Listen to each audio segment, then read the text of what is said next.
অবুক and Fuad মধু মধু মধু রসমলাই রসমলাই রসমলাই। হ্যালো ভিউয়ার্স, সবাইকে ওয়েলকাম করছি আজকে একটা শুক্রবারের মিনি ব্লগে। প্রথমে শেয়ার করব, একদিনের জন্য আমার হাজব্যান্ড অফিসিয়াল কাজে চট্টগ্রাম গিয়েছিল, আর ওই একদিনে আমার শাশুড়ি আমার জন্য কী পাঠিয়েছে সেটা আপনাদেরকে শেয়ার করব। সো প্যাকেজিং আইডিয়াটা ওনার খুব ভালো, তো এটা দেখাবো যে উনি কীভাবে প্যাক করে আমাকে জিনিসগুলো দিল। এই যে এই প্যাকেটে দেখতে পাচ্ছেন নিশ্চয়ই, আমি এখন এটা কেটে দেখাই তাতে কি কি আছে। আচ্ছা, প্রথমে এটা আমি হয়তো বুঝতে পারছি এটা কি, তারপরে খুলে দেখি।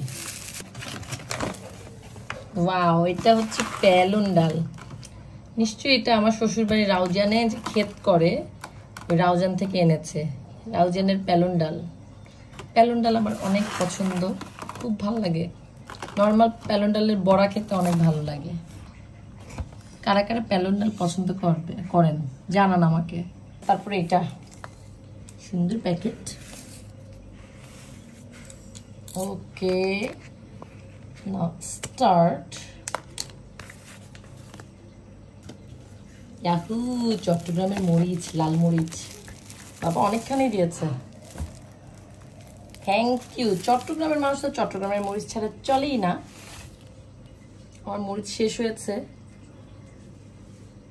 Thank you. আমার তো খুবই পছন্দ। হলুদ আছে, মরিচ শেষ হয়েছে, এখন মরিচ দিয়েছে। ওকে, এখন আরেকটা প্যাকেট বাকি, দেখে নিই। হয়তো অনেকে বুঝতে পারছেন কি হতে পারে। চট্টগ্রামের বিখ্যাত জিনিস আমি বলে দিচ্ছি আগে থেকে, এবার বুঝে দেখেন কি। দাঁড়ান খুলি, আর অপেক্ষার পালা না করি, খুলি।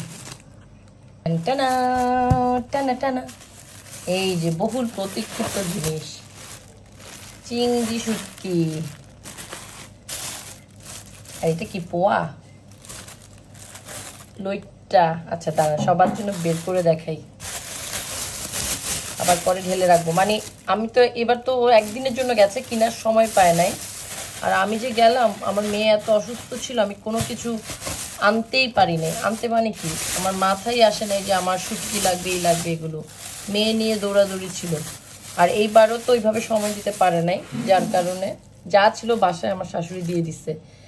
এটা পোয়া, আমি তো নিজেও কম চিনি। এটা একটু বলেন তো যারা যারা ভিডিও দেখছেন, এটা কি শুটকি? ছুরি দিচ্ছে, লইট্টা, এই যে ছুরি, বড় ছুরিটা দিয়েছে। ফাইসা আমার আছে এখন, আমি বলছি ফাইসা না দিতে। আচ্ছা যাই হোক, দিয়েছে। আচ্ছা এটা তো মানে চরকটি, বুঝতে পারছি না এটা কি। যাই হোক, শুটকি মাত্রেই আমার অনেক পছন্দ, অনেক প্রিয়। এটা একটু বলেন তো। আমার হাজব্যান্ড তো এখন শাওয়ার নিচ্ছে, ওকে জিজ্ঞেস করলে বলে দিত। তো এগুলো হচ্ছে আমার ফেভারিট শুটকি। আর এই যে চিংড়ি শুটকি, আমি আবার কিছুদিন পর আরও আনবো শুটকি। আপাতত বাসার মধ্যে যেগুলো ছিল দিয়ে দিছে। ওয়াও, আর কি লাগে? প্যালন ডাল, চিটেঙ্গা মরিচের গুঁড়া, আর শুটকি। এখানে প্রায় ধরতে গেলে 1 2 3 4 4 পদের শুটকি আছে। এটা কি শুটকি? আচ্ছা আমার হাজবেন্ড এসে গেছে। এটা ফাইসা না, বলো এটা কি শুটকি? দাঁড়ো, চৈক্কা। ও আমি বুঝতে পারতেছি, এটা যে হচ্ছে মাথাটা নাই, তো এই জন্য আমি বুঝতে পারিনি। মাথা থাকলে আমি বুঝতে পারতাম। আপনারা ভাববেন না যে আমি শুটকি চিনি না, আমি শুটকি চিনি। এটা হচ্ছে মাথা ফেলে দিছে, তো চোখ দেখা গেলেই বোঝা যেত। ওকে, চৈক্কা শুটকি, তাই না? এটাও খাবো। করেছি ইয়াম্মি স্বাদের শাক ভাজি, দেখেছেন কি গ্রিন কালার। এটা দিয়ে আমি এখন শুটকি দিয়ে একটা ভর্তা করব, তারপর শাক দিয়ে খাবো। অপেক্ষা করেন আমার ভর্তা যদি দেখতে চান।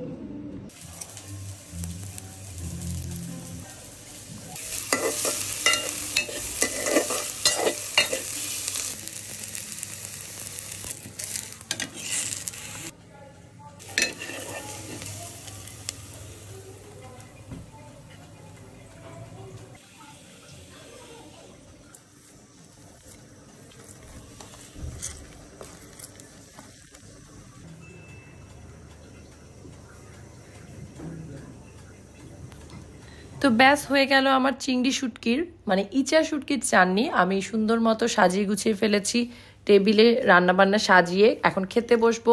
কলমি শাক ভাজি, তিতা করলা দিয়ে আলু ভাজি ছিল, সাথে ছিল মিষ্টি কুমড়া, নারকেল্লা মাছ, সুরা মাছ বলে ওটাকে ঢাকায়, আর ছিল শোল মাছের মাথা দিয়ে শিমের বিচি রান্না। তো এগুলো আমি এখন শুরু করব। তবে একটা জিনিস আপনারা খেয়াল করেছেন যে আমি ইচা শুটকি চাটনিতে পেঁয়াজটা কাঁচা দেইনি। পেঁয়াজ যদি সরিষার তেলে আপনি ভেজে দেন তাহলে গ্যাস্ট্রিকে রোগীদের জন্য ভালো, অর্থাৎ গ্যাস্ট্রিক হবে না এটা খেলে। আমাদের পরিবারের আরও যারা আছে তাদের যদি গ্যাস্ট্রিক একটু সমস্যা হয় এই কথা ভেবেই আমি এভাবে ভেজে নিয়েছি। এভাবে ভেজে খেলে দেখবেন আপনাদেরও খুব ভালো লাগে। আর প্রথমেই আমি বলেছি মধু মধু রসমলাই। আসলে আমি চট্টগ্রামের মেয়ে, আমি শুটকি লাভার। শুটকি আমার কাছে অমৃত অমৃত। ব্লগটি ভালো লাগলে অবশ্যই লাইক কমেন্ট শেয়ার করবেন। ততক্ষণ পর্যন্ত ভালো থাকুন, সুস্থ থাকুন, বিদায় নিচ্ছি, বাই বাই।